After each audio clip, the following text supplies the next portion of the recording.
All right, I'm here with Coach Chris Taylor. We're going to have a nice show getting ready for the weekend. Going to do a little fishing. I went out with Chris earlier this week. He took me for a little trip out on the Myakka. And I'll tell you what, Chris put me on fish. I had a great time out there. Got some redfish, got some snook. Chris even caught a flounder out there, a beautiful flounder out there on the outside of the Myakka cutoff. And Chris is here with us now, so I'm going to let Chris tell you a little bit about fishing the Myakka. We had a great time, and I sure appreciate it, bud. All right, guys. Well, let's get back into what we're supposed to be doing here, and that's about talking about fishing. Where I took Mr. Frank at is we went back over into the Myakka cutoff area. The Myakka cutoff is a great place to hide from the winds.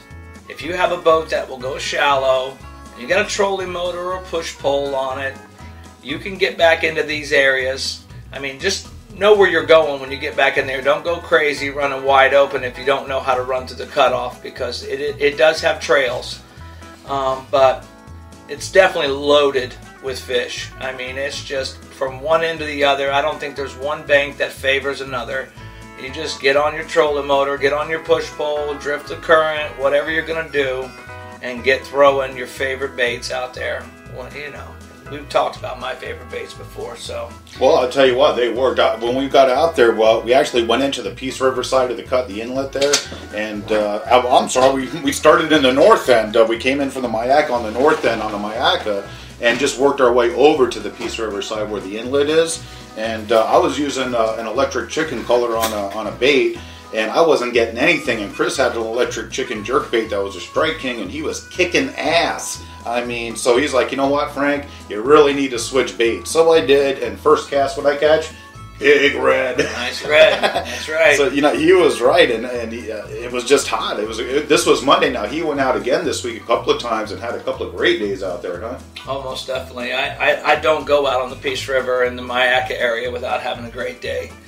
Any day that you're fishing is much better than working. I'll agree with you. It's Friday morning, and I got to go to work, and that sucks. We actually got together early, and I thought, well, maybe we could ditch the day and do a little fishing, but you know what? Got to pay the bills once in a while. So, I got three fairly good-sized screen jobs to do to myself today, so that's what Chris does for a living. Right, so I've always said, if you didn't teach your kids how to play either golf or get out there fishing with them, if you don't go to church with them, I can pretty much guarantee you probably built your screen cage. So that's very cool. Now, I'll tell you what, we were all over everything. Between the snook, the redfish, and like I said, Chris even hooked into a flounder. We were out there on the kind of that hard sand area on the outside of the cutoff on the Myakka side, the riverside, and beautiful, huh? Almost definitely. The inside or the outside of the cutoff is very good. Any of those shorelines are definitely producing fish right now. You just got to hide from the winds. The winds have been a little strong lately, so you just got to position the island so that the island's taking the wind beating for you. Well, when we got in there, it actually got windy later on that morning. So once we got inside the cut, we worked the outside earlier when it was calm. Then when it got windier, Chris moved us around to the inside. And, we went from flounder and redfish to snook. And as a matter of fact, I think Chris was telling me he was out there. He had a nice snook on, and a bull shark came up and took the better part of it. What happened there, bud? Oh, yeah. Well, let's see. I was working the middle part of the cutoff, and I was probably on about my 20th fish at this point in time. And told my buddy, I said, I got another hit back in there, and all of a sudden, a fairly good-sized snook, say 26, 27-inch snook, pounded my lure, which is the Strike King jig that I was fishing with. And the fish went berserk, going crazy, and I told my buddy that there was definitely a fish with it, and it was definitely tailing it, following it. By the time I got this fish into the boat, as it was going berserk, it did not want to be in the water anymore. I think it was glad to come up in the boat, and I figured out why. A big bull shark came up behind it and just chewed its tail right off. One big swoop. So that's the best part about the cutoff. Actually, the whole Charlotte Harbor area. You never know what you're going to catch. There's a lot of water. I know yesterday the high tide. I went out to Spring Lake. And it was an extremely high tide yesterday, so there's a lot of water up in the cutoff, up in the harbor, and all the rivers, Peace River and the Myakka. So, big sharks, big cobia, big snook, big everything right now. It's a great time to go fishing. I'm going to get Chris to take me out again here pretty soon. I got my pole all rigged up. He hooked me up on this 30-pound braided line I'm using, like a green moss I bought, with a nice 50-pound leader. So this time when I go out with him and I destroy a pole, it'll be my fishing pole I destroy. So that'll work out a lot better. But very cool. Well, what's the plan for this week? What's coming up? What do you think? I don't know. Right now, I got to work this weekend, but the plan is for the water is just get out there and get busy. Bait's coming in. If you want to catch a tarpon, I haven't heard nothing but good reports on the tarpon. I mean, tarpon are everywhere. If you want to go play in the pass, just know how to run your boat, and you'll be fine there. But there's lots and lots of tarpon stacked up there. I've seen tarpon just about on every point by the bridges. And the tarpon are out there. So the cobia sort of thinned out a little bit. I haven't heard very many reports this week on the cobia. It's almost like they're moving up the bars, getting ready to start feeding on some of these things. But I've seen massive schools of stingray, which basically let me know that shark season is dead here. I mean, if you can't go out and catch a bunch of shark right now, you're not trying. You get a chum bag, throw it off the back of your boat, and cobia, shark, you should have abundance of them. And anything bloody, it seems. If you're out there fishing, you catch a ladyfish and go, oh, not a ladyfish. Cut a piece of it off, put it on the hook, throw it out there, and reel a shark in. They're all over the place out there. It's really true. In fact, now the cobia, I did see a couple of guys this week pick up some cobia on the. I believe it was the Englewood Beach Pier out there on the foot of Englewood Beach, and a couple of nice cobias. I saw them in Facebook. So there's a couple out there, but yeah, you're right. They're starting to get a little bit more thin, and you're going to start seeing the flounder move in. The stingray will get thin now. Their spawning season's over, and all of it's hot. As a matter of fact, Chris wants to go out there to around Ponce de Leon. I was out there about a week ago, and actually it was about 2 weeks ago, and we were in Dad's bow rider. And, we got to play in the shoals out there. We really can't get close to the mangroves with a bow rider. But we were picking up trout. We were picking up Spanish mackerel. And I got a couple of ladyfish, went out to the artificial reef with them, cut them up, put them on a bobber, and had some fun with a couple of cobia out there. So, like Chris said, whether you're up in the Myakka or you're down by Ponce de Leon and Alligator Creek, hot area. What's going on down there, bud? I'm thinking right now, if you go out there off the Ponce de Leon point, right out there, put the boat in out over there at Punta Gorda if you want to or what, but come around that point, about 5 foot of water, you should be picking up as many shark and cobia as you want to right now in that area if you're just going to go ahead and set up shop right there. No, it is. Matter of fact, that same time we were fishing off of Alligator Creek, that area between Ponce and Alligator Creek where the outlet comes out where PGI is. And, I actually got a couple of bonnet shark right off of there, which they're getting a little bit thin too. The big bull sharks, black tips are moving in. But it is a very good area to get shark out there. And again, you could catch a nice little ladyfish on a Johnson Sprite or anything shiny moving through the water and then use it for bait and get on a nice big shark. Have a great time. Yeah, it's going to be gorgeous out there this weekend. Our temperatures are dropping down here. It's been a little bit warm this week. And our temperatures are dropping down this weekend. Our winds are going to slow down a little bit. It should be just gorgeous on the water all weekend. So let's get back into that Myakka cutoff. I went there yesterday morning at like 5:30 in the morning, trying to get a little jump on the daybreak. And probably just about the time the sun came up, we caught about an 18-inch flounder. I'm going to be showing you a picture of it here on the website. What a good eating fish. I'm telling you what, I think I'm still stuffed from eating that fish last night. That's probably one of the better eats in our harbor. And this pink jig that we are using from Strike King is phenomenal. It will catch you every species. Yesterday I caught at least 30 fish myself, and all off the Strike King jig. Maybe putting a little bit of Procure scent on it. Everybody has their favorite Procure scent. I mean, if it's for me, I want a little Procure put on me when I get buried because I think someone's going to want to come after me. But that bait is so versatile. You can throw it anywhere you want to. It doesn't get hung up. It's a one hook system, so you're only hooking them in one spot. Makes a very good hinge to the jaw. It doesn't have like the treble hook effect where you don't know where the trebles are getting them. The one hook system is definitely right in the mouth, usually upper jaw, and you got a good connection to your fish. You got a very good chance of landing them and without fraying your leader up. Oh yeah, and I'll tell you what too, when I put one on, when I was with Chris, he's like, throw those things you're using away and try this, and I did. And I think I got 2 reds and a small snook. It wasn't a huge, I got a little juvie snook, but I got at least 6-7 different strikes or fish on the same bait without changing it. I mean, the rubber itself, the material itself is pretty sturdy. I mean, it holds up to many hits. Chris has a little trick he does with super glue to keep it on there, and it works great. As a matter of fact, you could get one single bait, put one of those little shads on there, and it'll go all day. I mean, you could actually fish with the same soft bait all day long. Trips, multiple trips, guys. I mean, we're talking a lure that's probably one of the most versatile jig lures as far as being able to last. As long as you don't hit a toadfish, you know, a pufferfish or nothing like that. Pufferfish like to eat everything in their way, and they don't care what's on it. They'll just chew your tail right off, and then you have to re-rig. But I take these tails and I put them on my jig head at home sometimes and just put a little dot of super glue on them as I'm putting them together. Let it dry, and this jig should last you all day unless you get broke off.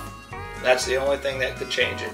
Oh, it did. As a matter of fact, the video we're running with this show, Chris is catching all these snook, reds. I even caught a couple of trout. You'll see the trout that I pulled, and Chris did too. Never changed the bait. I mean, anybody that's ever caught a trout over a foot long knows that they're all teeth. You put your finger in that trout's mouth, you're done. And we caught numerous trout, numerous snook, reds. Reds hit like a monster. I mean, they don't just nibble, and they hit and slam and run. Oh yeah. And so and use the same bait, so they do hold up. So if you get one pack for, what are they, like $3, $2.50, $3? You're looking at a $3 for a pack of the tails, and you're looking at $3 for a pack of jig heads. You're looking at $1 for your super glue package over in the automotive section of Walmart. If that's where you shop at. All good rednecks shop at Walmart. So, for very little money, you can have enough lures to last you, I'm going to say 20 trips.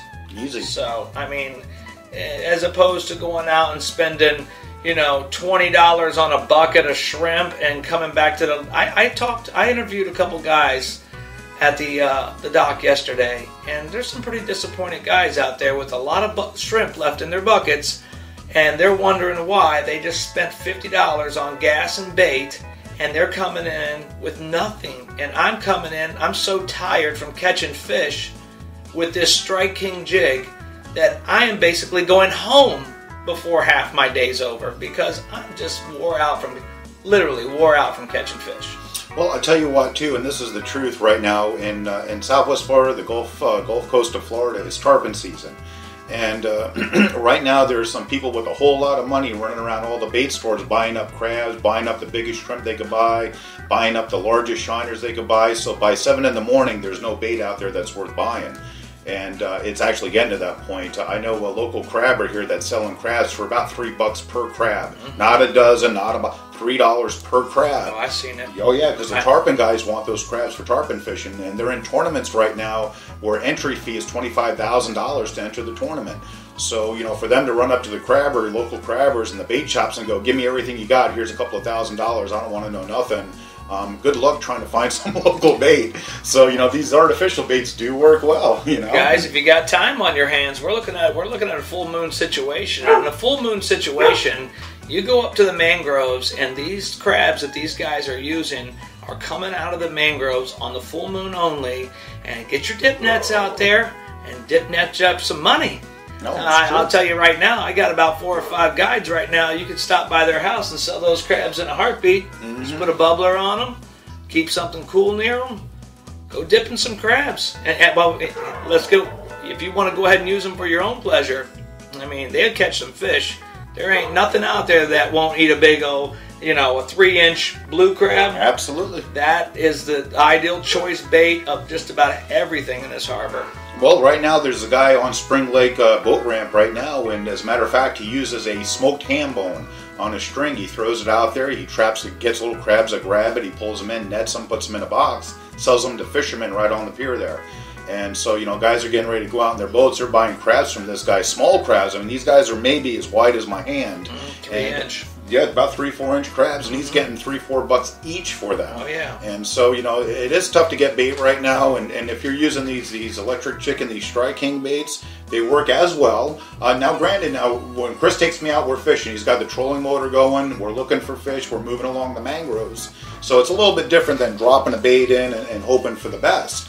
But when your option is going to the different bait shops and either having to do without or to accept whatever's there, that can be a little bit tough. So, artificial baits are a great time. Chris hooked me up with these Strike King electric chicken baits, and as you can see in the videos, the photos, they definitely work in Charlotte Harbor. Oh, it's the best bait I've ever experienced, guys.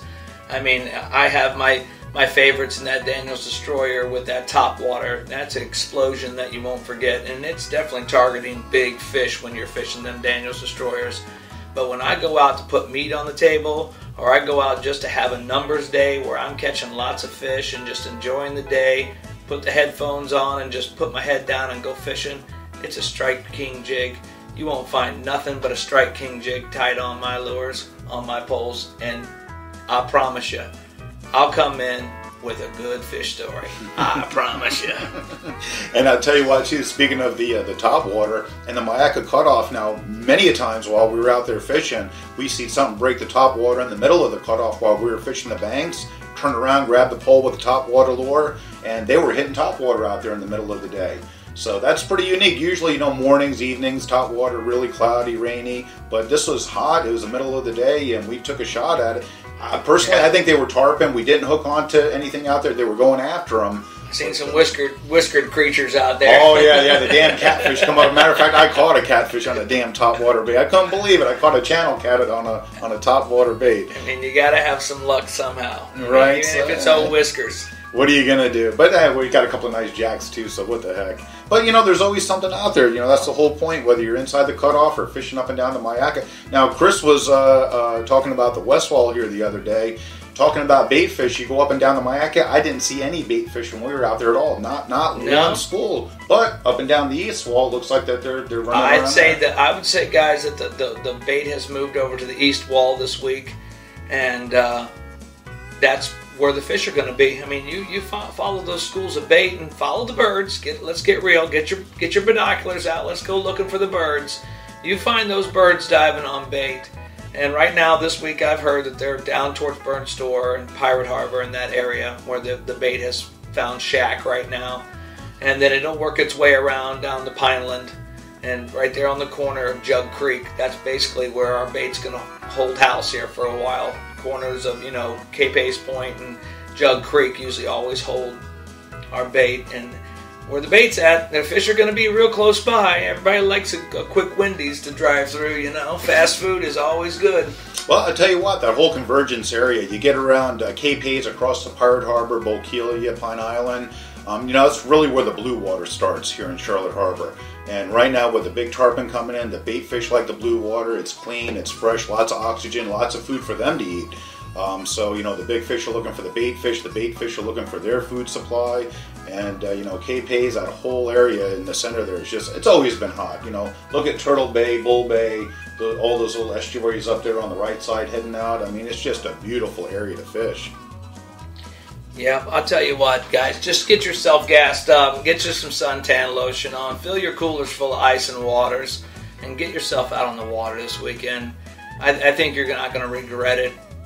Get up early, fish till noon, or get up late, go out there from noon till dark, and bring back a fish story. And why don't you send us some pictures and some stuff so we can post on our website. We want to do some...